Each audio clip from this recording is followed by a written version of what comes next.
Stop listening to me if you are seeking comfort. Stop this lecture if you want your ego stroked. Walk away if you're looking for gentle encouragement or motivational fluff.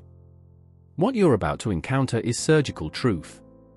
The kind that cuts deep, exposes bone, and forces you to confront the architect of your own limitations. Yourself.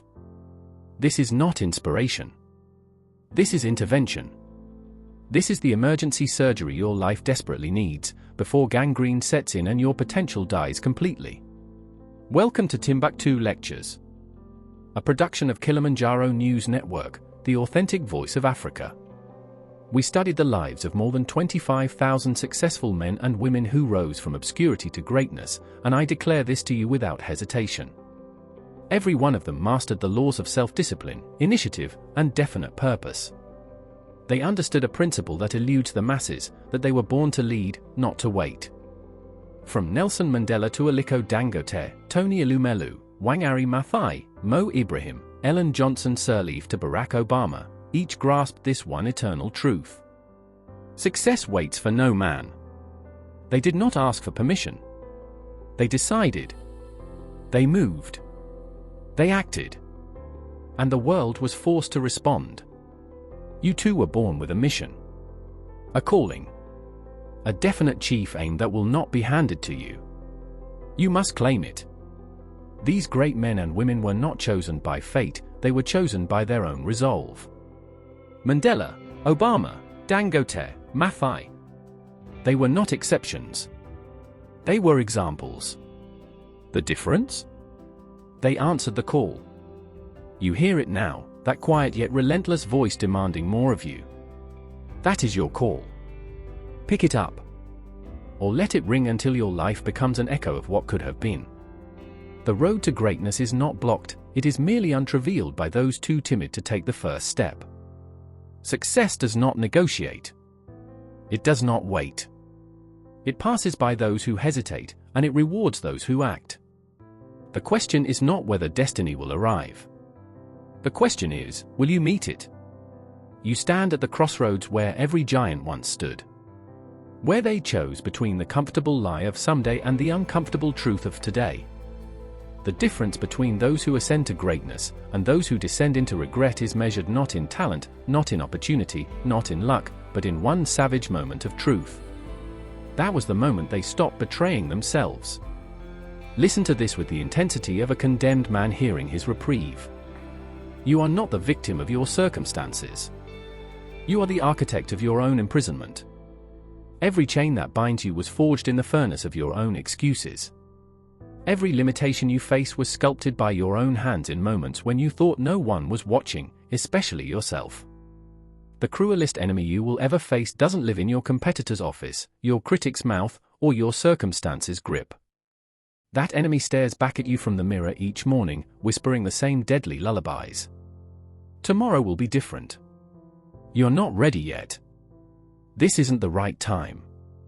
Barack Obama learned this truth the hard way. In 2000, he was a failed politician, crushed in a congressional primary by Bobby Rush, a man who dismissed him as too intellectual, too elite. Obama's campaign was so financially devastated that his credit card was declined while trying to rent a car to get to the Democratic National Convention. His wife Michelle watched their marriage strain under the weight of his political ambitions, while their bank account drained.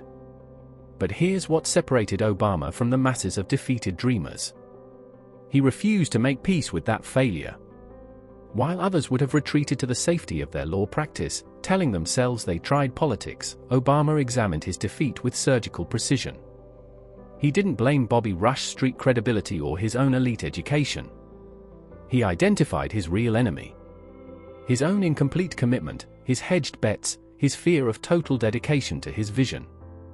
When 9/11 changed America forever, Obama faced impossible odds. His middle name, Hussein, became a political liability in a nation gripped by fear. Established senators like Hillary Clinton and John Edwards had decades of institutional support, millions in war chests, and endorsements from every power broker in Washington. What Obama had was the audacity. And the kind of self-command that refuses to accept impossibles as an answer. The first law of power is this. Your greatest victories will come not when conditions are perfect, but when you refuse to let imperfect conditions be your excuse.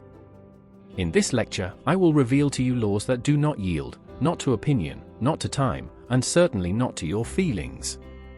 These are immutable principles, fixed truths that have governed every man and woman who has ever clawed their way to the top.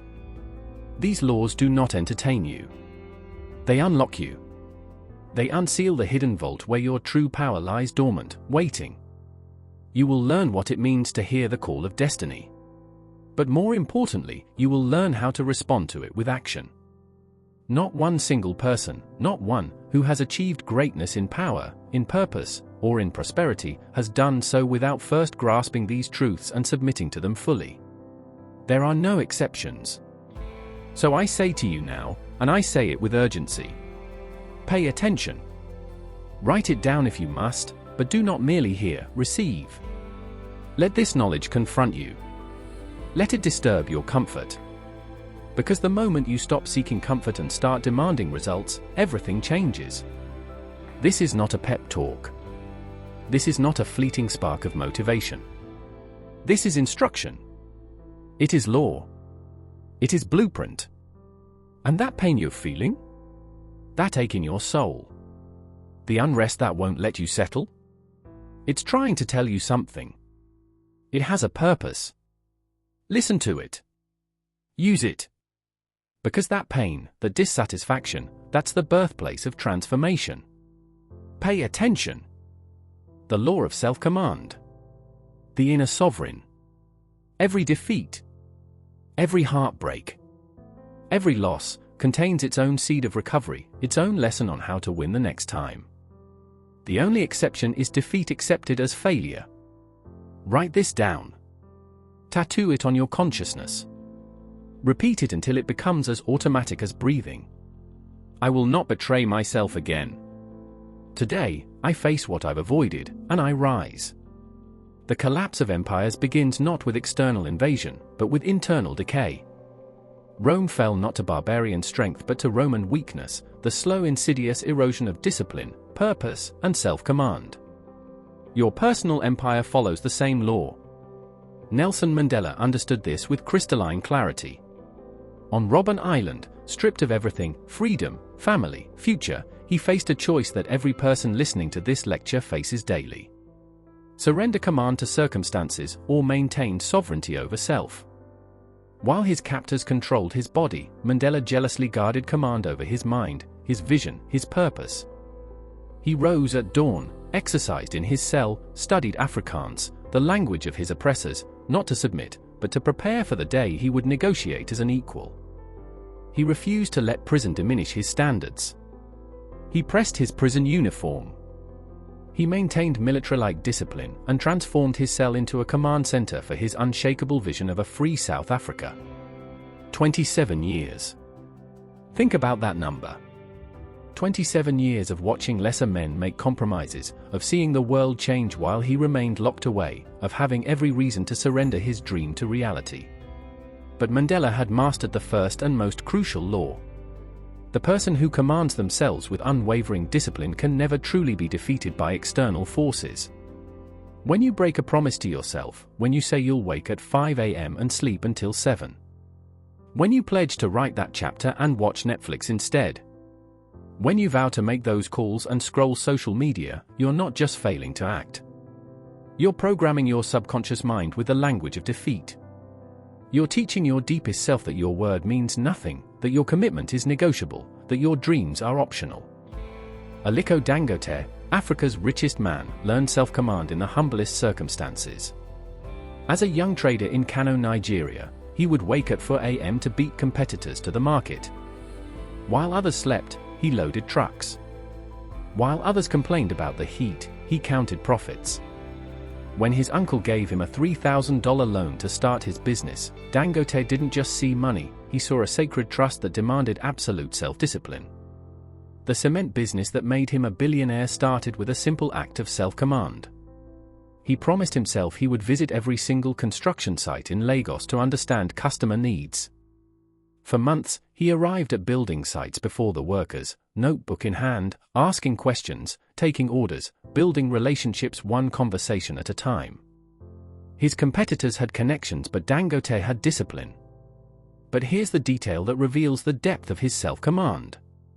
Dangote kept a personal ledger where he recorded not just money earned and spent, but promises made and kept. Every commitment, to customers, suppliers, employees, and himself, was written down and tracked with obsessive precision. He understood that wealth flows to those who have proven they can command themselves with unwavering consistency. The test of self-command is not what you do when people are watching, but what you do when you think no one will ever know. In those quiet moments, when you're alone with your excuses, your fears, your comfortable lies, the real battle for your destiny is won or lost. The law of no tolerance. The scorched earth policy of excellence. Here is the law that separates titans from peasants. Legends from footnotes. What you tolerate will inevitably rule you. This is not philosophy. This is physics. This is the unwavering mathematical precision with which the universe operates. Show me what a person tolerates in their life, and I will predict their future with scientific accuracy. Steve Jobs, the founder of Apple and maker of the iPhone, understood this law with savage clarity. Let me be plain with you. Success does not come to the man who dithers. It bows to the one who decides, with clarity, with finality, and with courage. When Steve Jobs returned to Apple in 1997, he didn't walk into a thriving empire. He walked into a dying beast. The company was 90 days from collapse, hemorrhaging cash, bloated with bad ideas, drunk on its own confusion. Jobs didn't waste time forming committees or chasing consensus like a weak politician trying to please everyone. No. He executed what he called brutal simplification. Entire divisions, gone.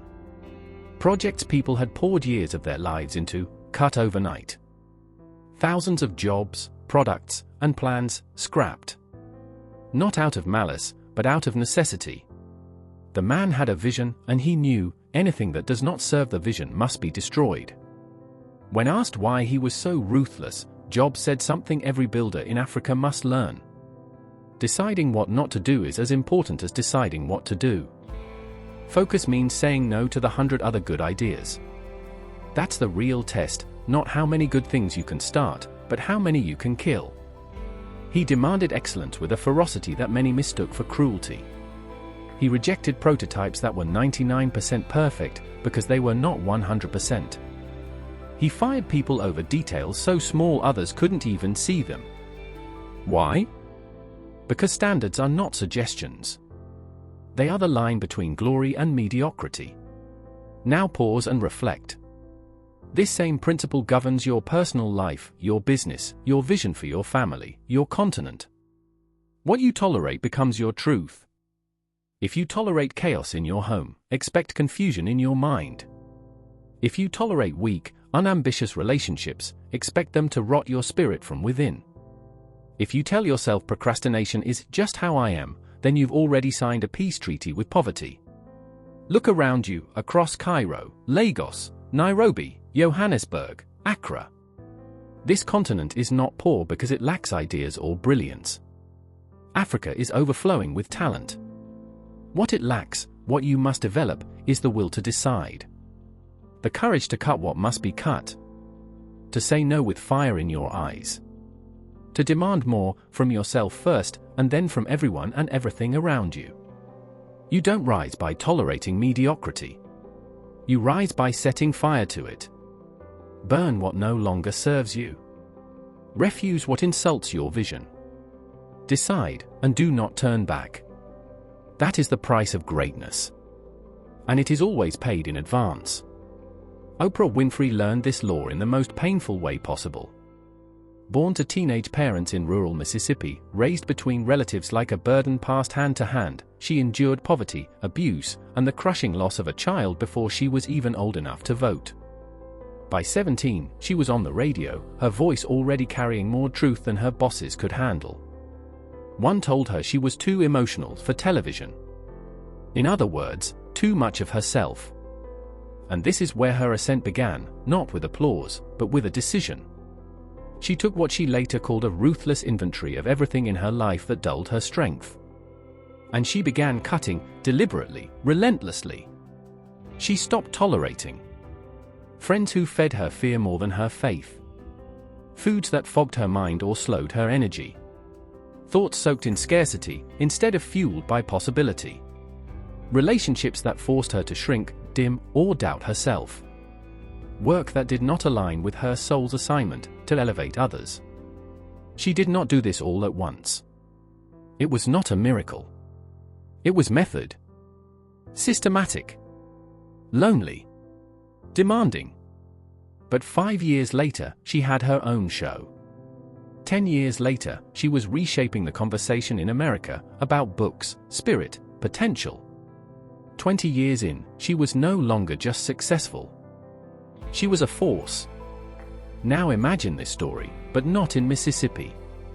Imagine it in Soweto, in Kano, in Nakuru or Bamenda or Tamale or Gulu. The geography may shift, but the law does not. You rise to the level of what you refuse to tolerate. And so I ask you, what in your life is draining your power? What must go? Because until you answer that, until you act on it, your potential stays buried. This is not sentiment. This is law. And law does not care how you feel. It responds only to decision and discipline. Greatness is not born. It is forged. And the furnace is this: the refusal to tolerate anything that does not serve your vision. Barack Obama didn't stumble into the presidency. He cut his way there. His path wasn't paved with applause or guarantees, it was paved with decisions. Hard ones. Ugly ones. After his crushing defeat to Bobby Rush, he didn't lick his wounds. He performed an audit of his life, and then he burned what no longer served. He stopped tolerating safe campaign strategies that won applause but lost elections. Advisors who played chess with their own careers while he played for the future. Speeches that sounded good but said nothing. The lie that experience was more valuable than excellence. The self-sabotaging fear of being too ambitious. When he declared his candidacy in 2007, the political elite laughed. They had history on their side. He had something more potent: intolerance, for delay, for distraction, for dilution of his mission. While Hillary Clinton had the machine, Obama had the edge. His campaign didn't run on hope. It ran on discipline so precise, it bordered on obsession. They knew not only who their supporters were, but when they ate, where they worked, and who could drive them to caucus. No inch was wasted. No hour was lost. And here's the core truth, the one that should haunt you until you act. He won because he refused to tolerate anything that didn't move him closer to destiny. The law of no tolerance does not whisper. It shouts. It demands a knife, not a bandage. So look at your life. Don't flinch. Don't spiritualize. Don't soften the edges with words like balance and patience. Ask, instead. 1. What poison am I sipping daily and calling it discipline? 2. What mediocrity am I protecting with the myth of moderation? 3. What fear am I dressing up as caution? 4. What dreams am I delaying while telling myself the time isn't right? Let's be blunt. Africa has no more time for dreamers who are soft. We do not lack vision. We lack intolerance, for excuses, for weak systems, for the kind of quiet compromise that kills nations slowly. Elon Musk, son of the African soil, knew this. When SpaceX was eating his fortune alive, when rockets failed and critics mocked, he didn't soften. He tightened. He moved his bed to the factory floor. He approved every cent. He fired anyone who tolerated good enough. He made impossible bend to his will. Steve Jobs, Oprah, Tesla, SpaceX, Obama's victory, these are not stories of talent. They are case studies in the violence of clarity. And so I ask you, here and now, what in your life must be set on fire? Because if you will not enforce your standard, the world will bury your potential. Do not tolerate what insults your purpose. Do not delay what demands your courage. Intolerance is not a vice when it protects your destiny. And destiny, Adamu, Kwame, Chidinma, or whatever your name might be, as you listen to me right now, does not come to the man who waits. It comes to the man who cuts. The law of compound discipline. The mathematics of transformation. Here is the secret that turns ordinary humans into unstoppable forces. Small disciplines, repeated daily, create extraordinary results through the miracle of compound interest applied to human behavior. Most people understand compound interest in money but remain ignorant of its application to personal power. Albert Einstein reportedly called compound interest the eighth wonder of the world. But the compound interest of daily discipline is certainly the ninth wonder, and it's available to every person listening to this lecture, regardless of their starting point. Dangote's empire began with compound discipline applied to a simple principle: he would personally know more about his customers' needs than any competitor. This wasn't a grand strategy meeting decision, it was a daily discipline. Every morning for years, before handling any other business, Dangote spent 2 hours either visiting customers, calling customers, or studying customer feedback. While his competitors held meetings about customer service, Dangote was accumulating compound knowledge. Day by day, conversation by conversation, he built an intimate understanding of African markets that no MBA program could teach. This compound knowledge eventually allowed him to anticipate demand, adjust supply, and corner markets that his competitors didn't even know existed. The mathematics were simple but devastating. It breaks down as follows: 2 hours daily, times 365 days, times 10 years, equals 7,300 hours of direct customer intimacy. His competitors had degrees, Dangote had compound expertise that no university could provide. Michael Jordan illustrates this law with laser precision. While the world focused on his natural athleticism, Jordan was secretly accumulating compound discipline in areas where others sought shortcuts. Every summer, while other NBA players relaxed, Jordan worked with trainer Tim Grover on specific weaknesses in his game. One summer, he focused solely on his left hand, shooting 500 left-handed shots every day for 3 months. Another summer, he spent 4 hours daily working on his fadeaway jumper until the motion became as automatic as breathing. The following season, opponents who had studied his previous weaknesses discovered they no longer existed. The compound effect was devastating. Jordan didn't just improve, he eliminated every possible avenue for opponents to exploit. His championships weren't won in the playoffs, they were won in the summers when no one was watching, when discipline accumulated like invisible interest that would compound into visible dominance. Oprah's media empire demonstrates compound discipline applied to personal development. While building her television career, she maintained a daily practice that her peers thought was excessive. She read 1 book per week, kept a detailed journal, and spent 30 minutes each morning in meditation or prayer. Her friends and colleagues called it obsessive. Her ratings and influence spoke differently. Over 30 years, this discipline compounded into 1,560 plus books read and internalized, 10,950 plus days of recorded insights and patterns, 10,950 plus morning sessions of mental preparation and clarity. The compound result. When Oprah spoke about books, personal growth, or life wisdom, she wasn't sharing opinions, she was sharing the accumulated wisdom of 3 decades of disciplined learning. Her voice carried the weight of compound knowledge that no competitor could match. The law of compound discipline operates with mathematical precision, but it demands faith in delayed gratification that most people cannot sustain. You must believe that today's discipline will create tomorrow's advantage, even when you cannot see immediate results. Barack Obama's presidential victory was the compound result of disciplines that began in law school.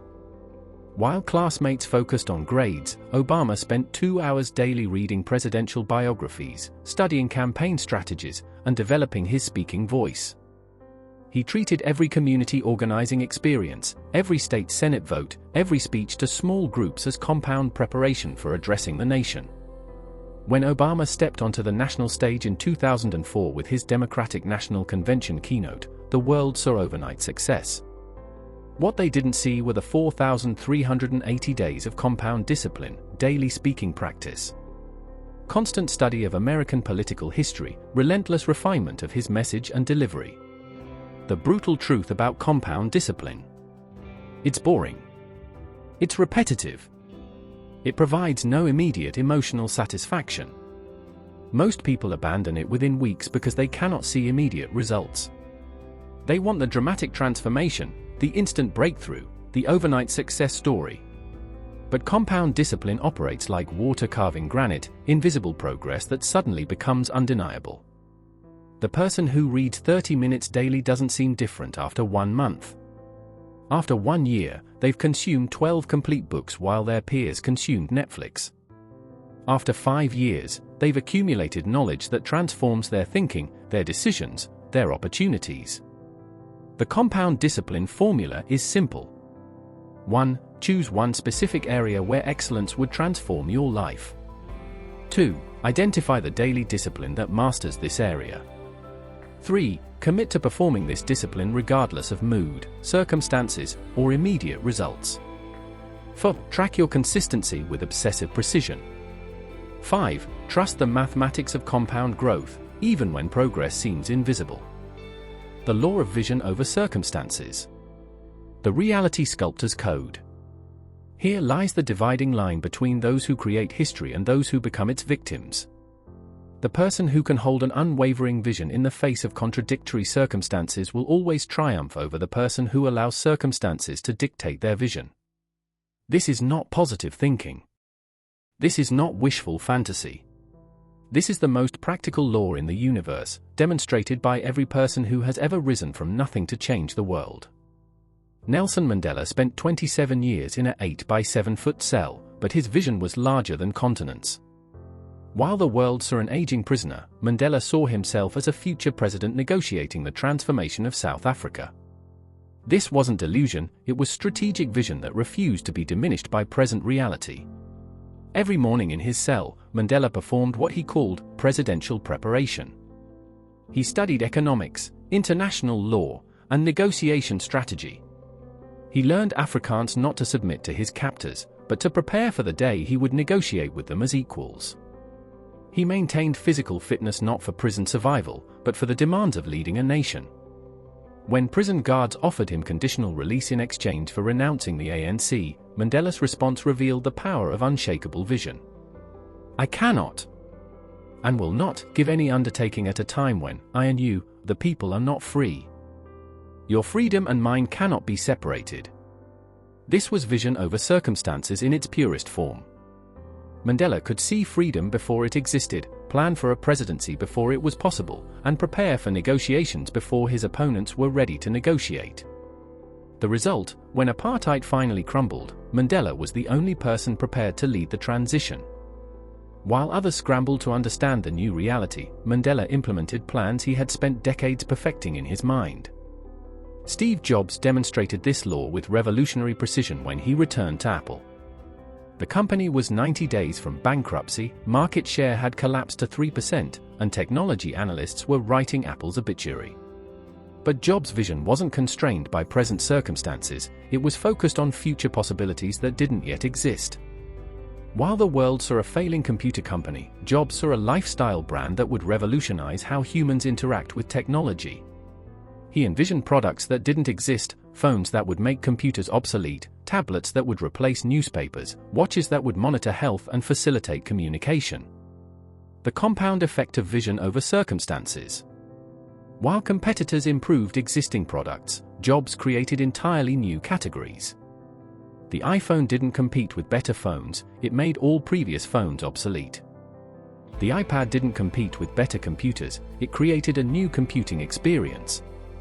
Aliko Dangote illustrates this law through his transformation of African industry. When he started his trading business in the 1970s, Nigeria imported everything: cement, sugar, salt, flour. Local production was considered impossible due to poor infrastructure, unreliable power, and lack of technical expertise. But Dangote's vision wasn't limited by present circumstances. He saw Nigeria as Africa's manufacturing powerhouse, with integrated supply chains stretching across the continent. While others saw problems, Dangote saw profit opportunities that would emerge from solving those problems. His cement business provides the perfect example. Instead of accepting Nigeria's dependence on imported cement, Dangote built the largest cement factory in Africa. When power shortages threatened production, he built his own power plants. When transportation costs limited distribution, he acquired truck fleets and shipping companies. The result? Dangote Cement now produces more cement than Nigeria can consume, and exports across Africa. What began as vision contradicted by every circumstance became a $15 billion empire that employs over 30,000 people. Barack Obama's presidential campaign embodies vision over circumstances at its most audacious. In 2007, every circumstance argued against his candidacy. Hillary Clinton led by 20 points in early polls. Obama had been in the Senate for only 3 years. His middle name, Hussein, was political suicide post 9/11. He lacked foreign policy experience during wartime. Wall Street donors preferred established candidates. The Democratic establishment had already chosen Clinton. But Obama's vision wasn't constrained by poll numbers or conventional wisdom. He saw an America hungry for transformational leadership, not incremental change. He envisioned a campaign powered by small donors and grassroots organizing, not traditional power brokers. Most importantly, Obama saw himself as president before the circumstances supported that vision. He studied presidential decision-making, surrounded himself with potential cabinet members, and spoke with the authority of someone who already occupied the office. The vision over circumstances formula requires specific disciplines. 1. Daily visualization. Spend 20 minutes each morning visualizing your goal as already achieved, with vivid sensory detail. 2. Circumstance immunity. When faced with contradictory evidence, ask, how does this obstacle become my opportunity? 3. Future memory. Make decisions as if you're already the person you're becoming, not the person you currently are. 4. Strategic patience. Accept that vision-level achievements require vision-level timelines, not immediate gratification. Elon Musk provides perhaps the most extreme example of vision triumphing over circumstances. When he announced plans for SpaceX, every circumstance argued for failure. NASA had spent $100 billion developing space technology. Private spaceflight had never succeeded commercially. Previous rocket attempts had destroyed Musk's fortune. Aerospace experts declared his timelines impossible. Traditional rocket manufacturers had decades of experience. Musk's response demonstrates vision over circumstances at its most powerful. He didn't argue with the circumstances, he changed them. Instead of accepting that rocket technology was too expensive, he redesigned rockets to be reusable. Instead of accepting that space was government-only territory, he created commercial demand through satellite launches. The compound result, SpaceX now dominates commercial spaceflight, has cut launch costs by 90%, and is preparing to colonize Mars. Circumstances that seemed impossible became inevitable through the power of unshakable vision. The law of immediate action. The death of someday. Here is the law that separates dreamers from achievers, planners from executors, the hopeful from the successful. The quality of your life is determined not by what you plan to do someday, but by what you do today. Someday is the graveyard of human potential. It's where dreams go to die slowly, suffocating under the weight of perfect timing that never arrives. Every person who has ever accomplished anything extraordinary understood this fundamental truth. The perfect moment is always this moment. Richard Branson didn't wait to feel qualified. He moved. And motion built his empire. When he started Virgin Records in 1972, he didn't know a thing about the music industry. No elite connections. No experience in recording or distribution. No investors waiting to fund him. Just a 22-year-old dropout with dyslexia, a stammer, and an instinct for action. What he did have was the one trait most people talk themselves out of. The guts to begin before he was ready. While other would-be entrepreneurs were sitting in planning meetings, writing 40-page strategies, Branson rented a church basement, borrowed recording gear, and started making records. He didn't ask permission. He just moved. His first breakthrough? A weird, long instrumental album called Tubular Bells. Every major record label had turned it down. Too strange. No vocals. No commercial value. Branson listened, felt something, and released it under his new label. No market research. No big budget. Just belief. That album sold over 15 million copies. That single act, releasing something nobody else would touch, launched Virgin Records. This became a pattern. Branson kept moving, kept acting before he was qualified.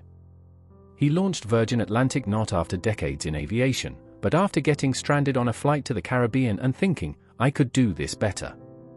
So he chartered a plane, sold tickets with a chalkboard, and flew. He launched Virgin Mobile after seeing how telecoms were overcharging people. No telco experience. He just built a better deal. Then came Virgin Galactic, his stab at commercial space flight. Why? Because he believed regular people should reach the stars.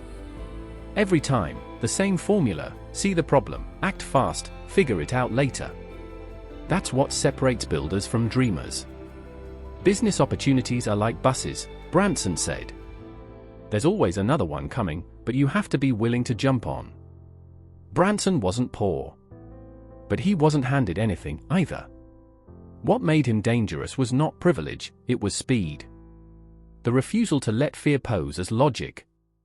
The rejection of perfectionism in favor of momentum. And that's a lesson for anyone. Whether you're in London or Lagos, Nairobi or Cairo, Douala or Mogadishu. You don't need to have everything lined up. You don't need approval. You just need the nerve to start. Because while others are waiting to be ready, the world moves on. And the people who move with it? They build empires. Bethlehem Tilahan Olomu waited for no one. Her business idea didn't come in a boardroom. It came from home, from the dusty streets of Zimbabwe, a community on the edge of Addis Ababa. She saw what others overlooked. Skilled Ethiopian artisans sitting idle, wasting away in poverty, not because they lacked talent, but because no one had built the bridge between their skill and the world's need. Instead of saying, someone should help them, Bethlehem acted immediately. That same month, fresh out of college, she gathered a few shoemakers from her neighborhood and pitched an idea no one had tried. A stylish, eco-friendly shoe using recycled car tires for soles and hand-woven Ethiopian fabrics for upper material, crafted by local artisans, for the global market. The skeptics came quickly. The first investor said it was too small to matter. The second told her Western consumers wouldn't buy shoes made in Africa. The third warned her she'd never scale a handmade product. Bethlehem didn't wait for applause. She moved. Within 2 weeks of her decision to act, she recruited 5 artisans and converted her family's small plot into a makeshift workshop. Designed a prototype from old tires and discarded fabrics. Tested the first pair on her siblings and neighbors. Walked into local shops to gather feedback and study pricing. Begun researching international fair trade certification. Registered her new brand, Soul Rebels. She had no fancy office. No startup capital. But she had a definiteness of purpose backed by a burning desire, and that alone was enough to launch. Where most would have waited for the perfect pitch deck or foreign investor, Bethlehem built a real business. She compressed years of planning into a few weeks of intense, relentless execution. And the world noticed. Within 5 years, Soul Rebels was selling in over 30 countries. Had opened flagship stores across Europe, Asia, and North America, and employed hundreds of local artisans earning more than 4 times Ethiopia's minimum wage. All from one simple, radical act. She acted. Immediately. Bethlehem's story is a living blueprint here in Africa of a powerful law. Successful people make decisions quickly and change them slowly. Unsuccessful people do the opposite. She didn't ask for permission. She didn't wait for validation. She saw a need, believed she could meet it, and moved with conviction. The world opened up because she refused to wait for it to invite her in. Barack Obama's Senate race demonstrates immediate action in political competition. When incumbent Senator Peter Fitzgerald announced his retirement in 2003, Obama had less than 24 hours to decide whether to enter the race. Conventional wisdom suggested waiting for a safer opportunity. Obama was relatively unknown, underfunded, and facing experienced opponents. Obama's response illustrates the power of immediate action over perfect timing. He announced his candidacy within 48 hours and immediately began the most aggressive campaign Illinois had ever seen. While opponents held strategy meetings, Obama was shaking hands at train stations at 6 a.m. While they scheduled focus groups, he was knocking on doors in neighborhoods other politicians ignored. The immediate action strategy created unstoppable momentum. Obama's early entry allowed him to build grassroots support before opponents realized he was a serious threat. By the time they responded, Obama had already locked up key endorsements and volunteers. The brutal truth about immediate action. It exposes every excuse you've been using to delay your progress. When you commit to acting immediately, you discover that most obstacles exist only in your imagination. You realize that not being ready is just another form of fear dressed up as prudence. Aliko Dangote built his empire through immediate action applied to market opportunities. In the 1970s, when Nigeria's government announced plans to reduce food imports, most businessmen held meetings to discuss the implications. Dangote acted immediately. Within 1 week, he had visited government officials to understand the timeline, contacted international suppliers to secure equipment deals, identified potential local partners for manufacturing, toured facilities in other countries to understand production processes, calculated financing requirements and approached investors. While competitors were still forming committees to study the opportunity, Dangote had secured the licenses and equipment needed to dominate Nigeria's sugar market. His immediate action compressed what should have been a year-long decision process into 1 week of intensive execution. The law of immediate action operates through specific principles. 1. The 48-hour rule: any idea worth pursuing deserves immediate action within 48 hours, even if that action is just research or one phone call. 2. The minimum viable progress: take the smallest possible step that moves you toward your goal, then build momentum through successive actions. 3. Action clarity: often you cannot think your way to clarity, you must act your way to clarity through experimentation and feedback. 4. Momentum multiplication: each immediate action creates energy and insight that makes the next action easier and more effective. The compound effect of immediate action. While others debate perfect timing, you accumulate experience, connections, and market intelligence that create insurmountable advantages. Each action provides feedback that improves your next action, creating a compound learning curve that competitors cannot match. The law of obsessive focus. The laser principle. Here is the law that transforms ordinary ability into extraordinary results. Diffused light warms, but focused light cuts through steel. Diffused effort produces modest results, but obsessive focus produces miraculous breakthroughs. The human mind is capable of miraculous achievement, but only when its power is concentrated with laser-like intensity on a single objective. Most people scatter their mental energy across dozens of interests, hundreds of distractions, and thousands of trivial concerns. They become competent at many things but masterful at nothing. Bill Gates understood this law with mathematical precision. When personal computers emerged in the 1970s, most programmers were dabbling in multiple technologies, exploring various opportunities, keeping their options open. Gates made a different choice. Obsessive focus on software for personal computers. Gates concentrated every neuron on understanding what personal computing would become. He studied hardware trends, analyzed user behavior, and predicted market evolution with obsessive attention to detail. His focus was so intense that he rarely left Microsoft's offices, sleeping on couches and forgetting to eat during coding marathons. The compound power of obsessive focus. While competitors divided their attention among consulting, teaching, and various programming projects, Gates accumulated specialized knowledge that no generalist could match. He didn't just understand personal computing, he could predict its future development with supernatural accuracy. When IBM approached Microsoft to provide software for their personal computer, Gates was ready with solutions his competitors couldn't imagine. His obsessive focus had created such deep expertise that he could design software architectures that others considered impossible. Michael Jordan provides perhaps the purest example of obsessive focus applied to athletic performance. While talented players worked on becoming complete athletes, Jordan focused obsessively on basketball perfection. His focus was so intense that he eliminated every activity, every relationship, every interest that didn't contribute to basketball excellence. During the height of his career, Jordan's daily routine exemplified obsessive focus. 6 a.m., weight training specifically designed for basketball performance. 8 a.m., shooting practice with exact repetition counts for each shot type. 10 a.m., individual skill work on identified weaknesses. 2 p.m., team practice with complete mental presence. 4 p.m., video study of upcoming opponents. 6 p.m., additional shooting practice focused on game situations. 8 p.m., mental visualization of specific plays and outcomes. Jordan's teammates marveled at his ability to maintain this focus for months without variation.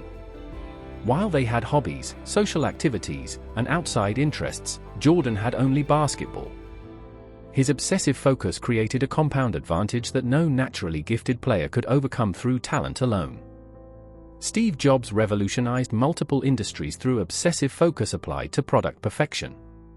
When developing the iPhone, Jobs focused on the user experience with such intensity that he rejected hundreds of prototypes that were 95% to 99% perfect. His focus was so obsessive that he spent 6 months debating the exact shade of black for the iPhone's border. While competitors rushed products to market, Jobs' obsessive focus on details created products that seemed magical to users. The iPhone's success wasn't due to superior technology. Other phones had better cameras, faster processors, or longer battery life. The iPhone succeeded because Jobs' obsessive focus had eliminated every source of user frustration. The brutal reality of obsessive focus. It requires sacrificing good opportunities to pursue great ones. Most people cannot maintain obsessive focus because they fear missing out on other possibilities. They want to keep their options open, maintain multiple interests, and pursue balanced lives. But obsessive focus demands the opposite, the willingness to say no to everything that doesn't serve your primary objective, even when those alternatives seem attractive. Aliko Dangote built Africa's largest industrial empire through obsessive focus on vertical integration. While other Nigerian businessmen diversified across multiple unrelated industries, Dangote focused obsessively on controlling entire supply chains within specific sectors. His cement business illustrates this principle. Instead of just building cement factories, Dangote focused obsessively on controlling every aspect of cement production and distribution. He acquired limestone quarries, built power plants, purchased truck fleets, and established shipping companies. His obsessive focus on vertical integration created cost advantages that competitors couldn't match. When asked why he didn't diversify into more glamorous industries like technology or entertainment, Dangote's response revealed the power of focused thinking. "I focus on what I understand completely. I would rather dominate 3 industries than participate in 30. Elon Musk exemplifies obsessive focus through his approach to solving seemingly impossible problems. When SpaceX was burning through his fortune and experts declared reusable rockets impossible, Musk didn't diversify his attention, he intensified his focus. He moved his desk to the SpaceX factory floor, worked 100-hour weeks, and involved himself in every technical decision. His focus was so obsessive that he learned rocket science at a level that impressed NASA engineers. While competitors delegated technical decisions to experts, Musk's obsessive focus allowed him to identify solutions that specialists had overlooked. The breakthrough came when Musk's obsessive focus revealed a fundamental flaw in traditional rocket design. The engines were being thrown away after single use, like discarding a Boeing 747 after one flight. His focus on cost reduction led to the development of reusable rockets that cut launch costs by 90%. Warren Buffett built the world's most successful investment record through obsessive focus on understanding businesses completely. While other investors diversified across hundreds of stocks to minimize risk, Buffett focused obsessively on deeply understanding a small number of exceptional companies. His investment in Coca-Cola illustrates this principle. Buffett spent months studying every aspect of Coca-Cola's business, their distribution networks, brand psychology, international expansion potential, and competitive advantages. His focus was so obsessive that he could predict Coca-Cola's earnings with greater accuracy than the company's own executives. The compound result. Buffett's Coca-Cola investment returned over 1,000% because his obsessive focus had identified advantages that diversified investors completely missed. From Bill Gates and Steve Jobs to Aliko Dangote, Warren Buffett, and Elon Musk, every one of these giants carved their names into history through one relentless focused obsession. Not idle interest. Not scattered ambition. But a burning, all-consuming drive that refused to be divided. They didn't just work hard, they aimed with precision.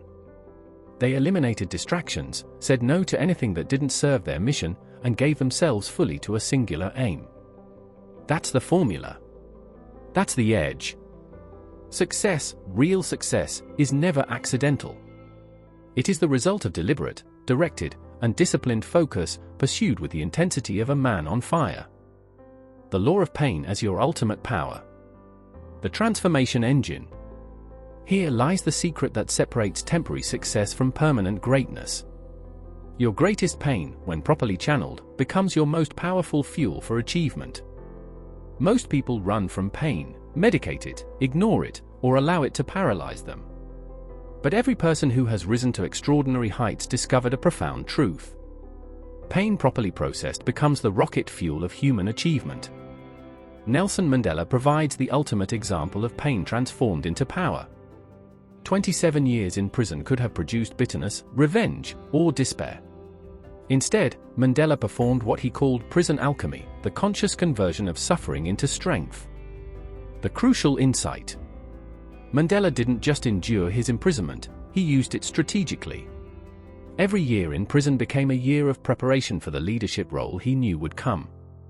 The isolation forced him to develop inner strength that no external circumstance could touch. The injustice fueled his determination to create a just society.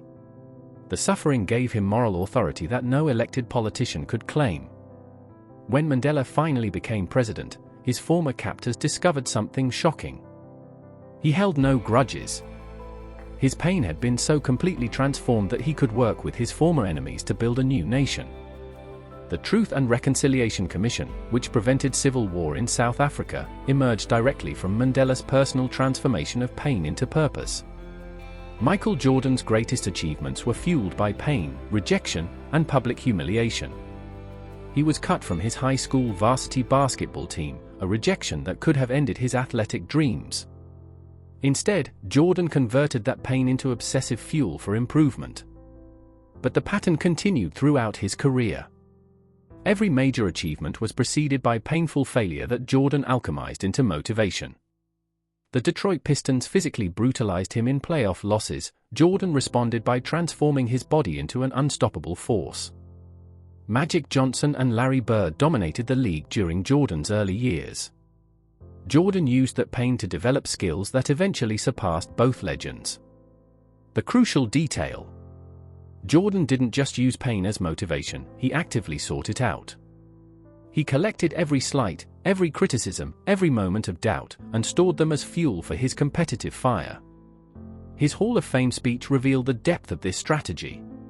He remembered specific comments from decades earlier, using them to maintain his drive even after 6 championships. Steve Jobs transformed the pain of being abandoned as a child into revolutionary products that changed the world. His adoption created a lifelong obsession with perfection, a desperate need to create things so beautiful and functional that they could never be abandoned or rejected. Every Apple product reflected Jobs' personal pain transformed into purpose. The obsessive attention to detail emerged from his fear of imperfection leading to rejection. The focus on intuitive design came from his childhood experience of feeling misunderstood. The creation of products that people loved emotionally, not just functionally, reflected his deep need for unconditional acceptance. The transformation became most evident after Jobs was fired from Apple, the company he had built from nothing. This public humiliation could have ended his career. Instead, Jobs used the pain as fuel for his greatest creative period. He founded Next, acquired Pixar, and developed the vision that would later revolutionize Apple upon his return. Here is a step-by-step guide of transforming your pain into your ultimate power. 1. Acknowledge the pain completely, stop running from it, medicating it, or pretending it doesn't exist.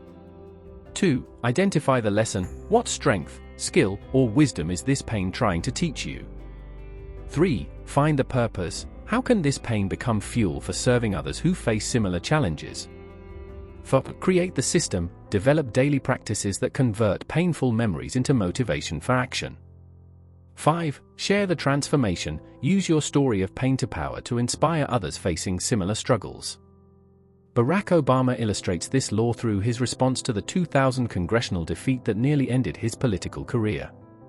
The loss was personally devastating, his marriage strained, his finances depleted, his political future uncertain. Many politicians would have retreated to the safety of legal practice. Instead, Obama performed systematic pain analysis.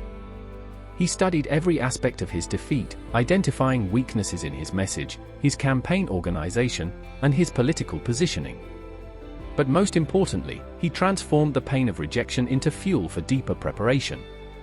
The crucial insight. Obama's presidential victory was built on lessons learned from that painful defeat. The grassroots organizing that won Iowa emerged from his realization that he had neglected ground game politics. The inspiring rhetoric that moved millions was refined through years of speaking to small, sometimes indifferent audiences. The unflappable demeanor that impressed voters was forged through experience with political humiliation. Aliko Dangote transformed the pain of early business failures into the strategic intelligence that built his empire. His first major business venture, a trading company, nearly collapsed when government policies suddenly changed, wiping out most of his inventory. The loss was devastating, but Dangote's response revealed the power of pain transformation. Instead of abandoning business, he used the failure as education. He studied government policy patterns, built relationships with policymakers, and developed supply chain strategies that could adapt to regulatory changes. Every subsequent business decision reflected lessons learned from that early pain. His vertical integration strategy emerged from the vulnerability he felt as a simple trader. His focus on manufacturing came from the realization that importers are always at the mercy of external forces. His emphasis on government relationships grew from understanding that policy changes could destroy unprepared businesses. The brutal truth about pain as fuel. Most people waste their suffering by allowing it to produce bitterness instead of strength. They replay their painful experiences obsessively but learn nothing from them. They use pain as an excuse for limitations rather than fuel for breakthroughs. But the person who masters pain transformation discovers something profound. Their deepest wounds become their greatest sources of power. Their most shameful failures become their most inspiring victories. Their most devastating rejections become the fuel for their most spectacular achievements. The law of compound momentum. The avalanche effect.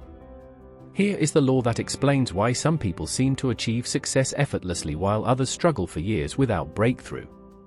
Success creates success, momentum builds momentum, and small wins compound into unstoppable force. This is not luck.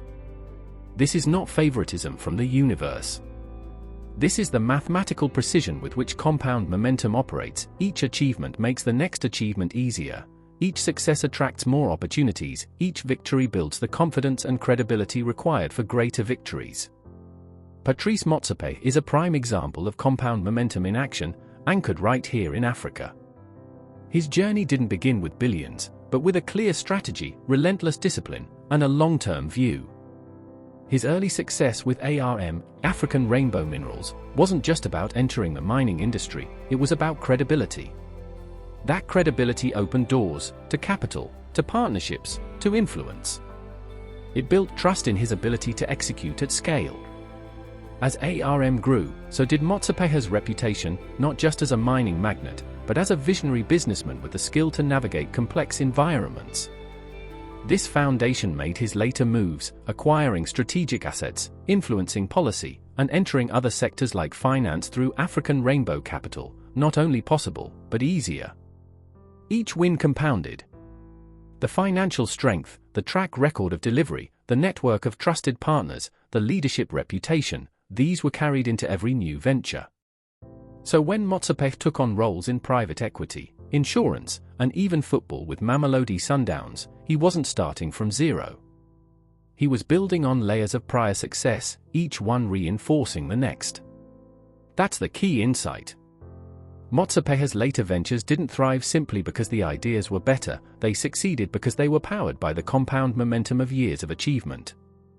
Every step laid the groundwork for the next, creating platforms for greater scale, greater impact, and greater confidence, not just for him, but for those rising behind him. Tony Elumelu mastered the principle of compound momentum through his bold, long-view approach to business building. His early success with Standard Trust Bank wasn't just about financial performance, it signaled a new kind of leadership in African banking, confident, visionary, and deeply committed to excellence. That win attracted top talent, investor confidence, and a wave of trust that paved the way for bigger bets. When he led the acquisition of United Bank for Africa, UBA, that momentum carried forward. The credibility from Standard Trust, the high-performing team he had built, and a growing belief in his ability to reshape institutions all fueled UBA's transformation into a Pan-African powerhouse. Even during the difficult moments, regulatory pressure, market skepticism, Elumelu's reputation for discipline, strategy, and relentless execution only grew stronger. The pattern didn't stop there. His post-UBA ventures, Heirs Holdings, Transcorp, and the Tony Elumelu Foundation, all benefited from that same momentum. Each success reinforced the next. His commitment to entrepreneurship through TEF inspired a new generation, while his strategic moves in power, hospitality, and finance deepened his legacy. For Elumelu, momentum compounds when vision is consistent, execution is excellent, and every win is used as a springboard. Each venture didn't just stand alone, it multiplied the value of those that came before and made room for those still to come. That's how leaders build not just companies, but continents. Barack Obama rode compound momentum from community organizer to president through strategic achievement sequencing. His Harvard Law Review editorship created credibility for his community organizing work. Organizing success built reputation for his state Senate campaign. State Senate achievements established platform for his U.S. Senate race. Senate victory provided momentum for presidential candidacy. The crucial detail. Obama understood that each position was preparation for the next level. He didn't just perform his current role, he systematically built the credibility, skills, and relationships required for his next advancement. His compound momentum was intentionally designed, not accidentally discovered. Aliko Dangote built compound momentum through strategic business sequencing. His trading success generated capital for manufacturing. Manufacturing profits funded vertical integration. Integrated operations created cost advantages that enabled market dominance. Market dominance attracted international partnerships that funded continental expansion. The compound effect was deliberate, each business phase was designed to create momentum for the next expansion. Dangote didn't just succeed in each venture, he extracted maximum momentum from each success to fuel bigger opportunities. The brutal reality of compound momentum.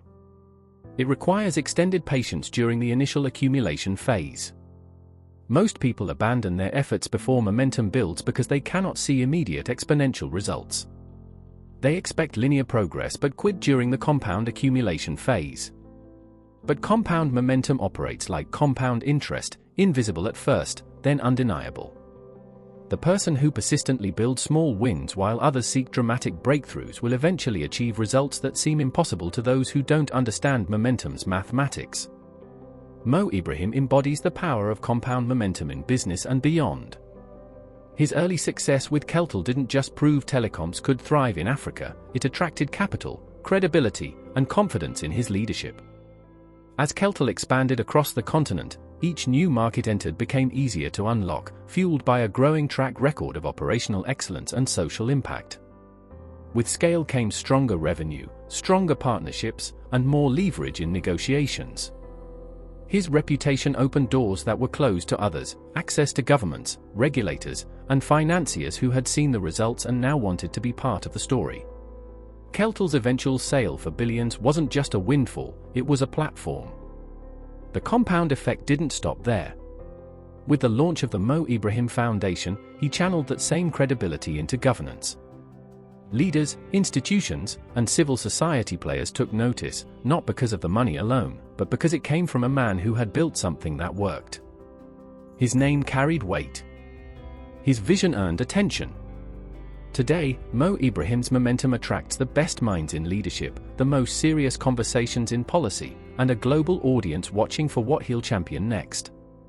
His success wasn't linear, it was layered. Each win expanded the possibilities for the next. That's how impact compounds. That's how legacy begins. Here is a step-by-step guide to build your compound momentum strategy. 1. Start building wins immediately. Begin with achievable victories that establish positive momentum. 2. Extract maximum value from each success. Use every achievement as a platform for bigger opportunities. 3. Maintain consistent action. Compound momentum requires continuous input. Stopping resets the accumulation process. 4. Reinvest success immediately. Use each win's resources and credibility to fuel the next level of achievement. Think in sequences. Plan each achievement as preparation for bigger goals, not as isolated events. The final law. The price of greatness.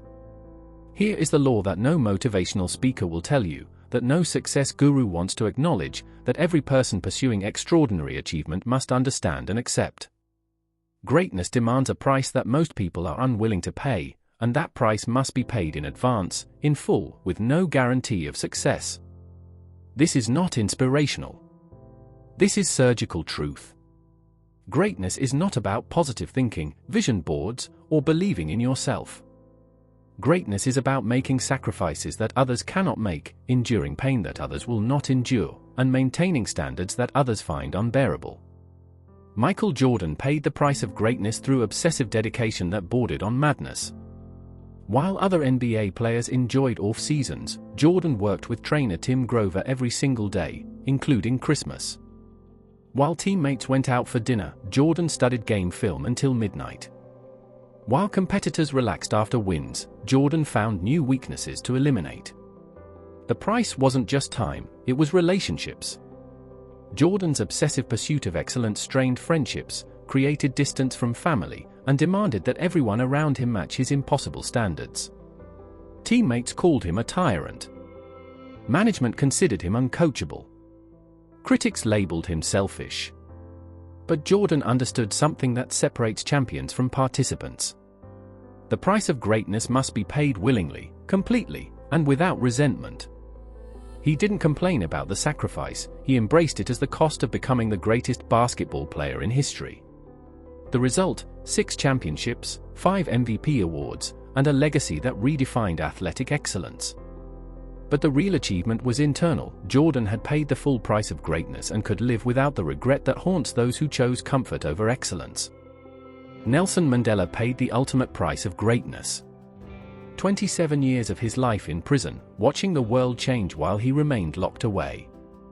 The price wasn't just freedom, it was watching his children grow up through letters, missing his mother's funeral, and surrendering his prime years to a cause larger than himself. Most people would have negotiated, compromised, or accepted lesser terms. Mandela understood that greatness often demands everything you have and more than you think you can give. The price of ending apartheid was his personal freedom, his family relationships, and decades of his life. But Mandela paid willingly because he understood the mathematics of sacrifice. Temporary pain for permanent transformation, personal loss for generational gain, individual suffering for collective liberation. When he finally walked free, his sacrifice had earned him moral authority that no elected politician could claim. Steve Jobs paid the price of greatness through perfectionism that alienated colleagues, friends, and family members.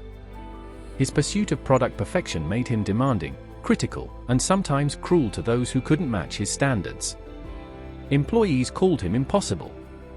Partners found him unbearable. His own board of directors fired him from the company he founded. The price wasn't just professional, it was deeply personal. Jobs' obsession with excellence strained his marriage, limited his relationship with his children, and created a reputation for being difficult to work with. Many successful people would have moderated their standards to preserve relationships. But Jobs understood that greatness requires uncompromising standards even when those standards make you unpopular. His willingness to pay the full price of excellence, professional relationships, personal comfort, and social approval enabled him to create products that changed how humanity interacts with technology. Barack Obama paid the price of greatness through years of political defeats, financial struggles, and family sacrifice. His early political career was marked by losses that would have ended most careers: defeat in his first congressional race, financial stress that maxed out credit cards, and marriage tensions caused by political ambition. The price continued during his presidential campaign. 18-month separation from family, constant travel, death threats requiring Secret Service protection, and scrutiny that exposed every aspect of his personal history. Lesser politicians would have chosen safer paths, preserving their personal lives over political ambition.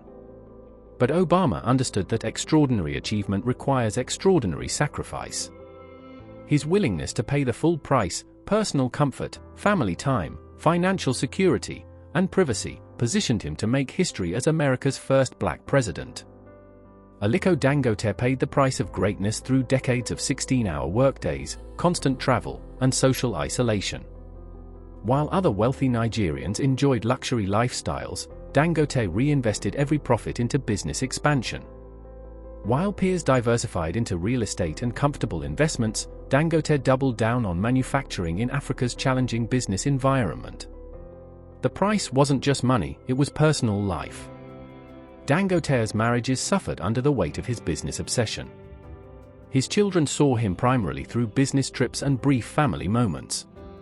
His health deteriorated from stress and overwork. But Dangote understood that building Africa's largest industrial empire required sacrifices that others wouldn't make.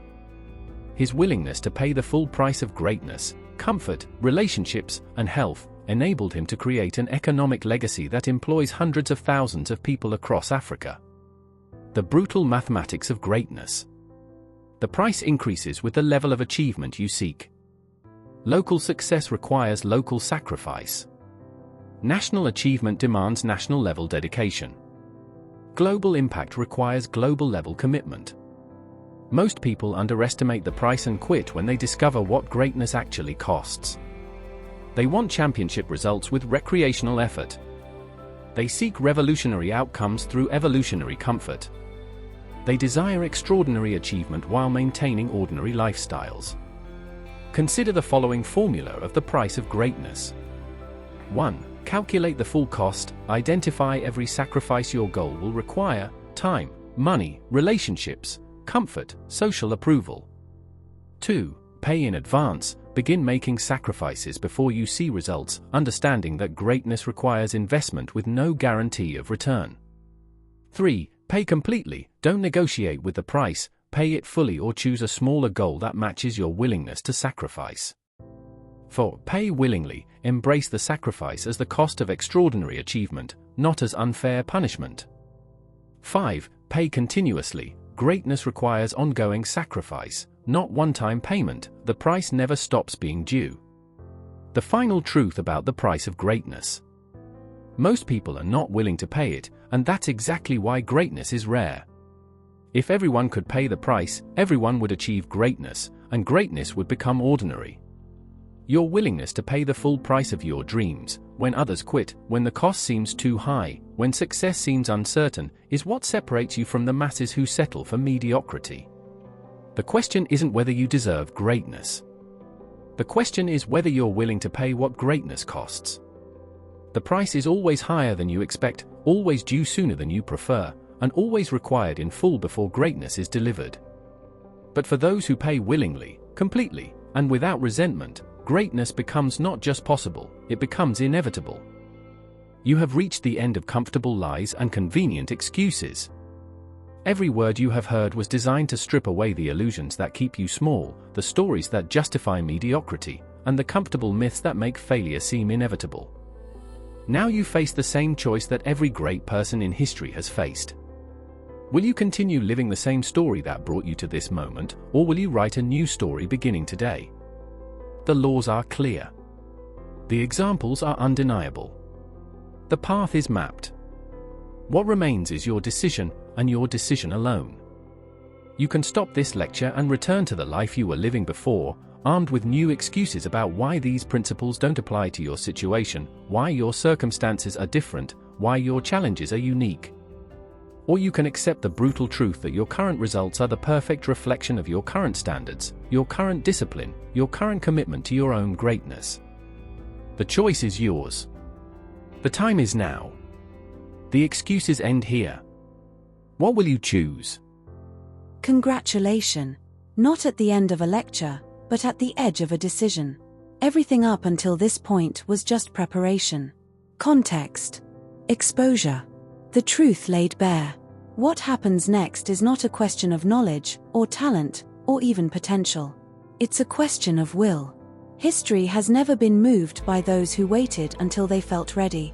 History remembers those who moved before the path was clear, who paid the price before the reward was certain, who showed up again and again long after motivation left the room. And now, it's your turn. You weren't born to observe.